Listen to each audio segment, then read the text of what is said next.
चंद्रहार पाटील सांगलीचे उमेदवार, लवकरच काँग्रेस हायकमांडही सांगलीबाबत घोषणा करेल, संजय राऊत यांचा दावा। तर राऊतांनी नौटंकी थांबवावी, पटोलेंची टीका। शरद पवारांचे निकटवर्तीय प्रवीण माने महायुतीत सुनेत्र पवारांच्या प्रचारात सक्रिय होणार, प्रवीण मानेंची घोषणा।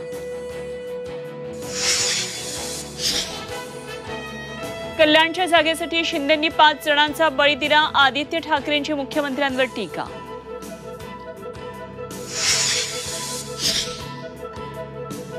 घोलप कुटुंबात मविया महायुतीची आघाडी, बबनराव घोलप शिंदेंसोबत, मुलगा योगेश ठाकरेंसोबत तर मुलगी भाजपमध्ये। देवळाली मतदारसंघासाठी तिघेही दावेदार। गेल्या 7 दिवसांपासून नाशिक जिल्ह्यातील बाजार समित्यांमध्ये शेतमालाचे लिलाव ठप्प, हमाल आणि व्यापाऱ्यांच्या मागण्यांवर तोडगा नाहीच, लेव्हीच्या प्रश्नावरून शेतकऱ्यांची कोंडी। विदर्भ, मध्य महाराष्ट्रात उद्यापासून अवकाळी पावसाचा अंदाज, नांदेड, हिंगोली जिल्ह्यामध्ये गारपिटीचा इशारा।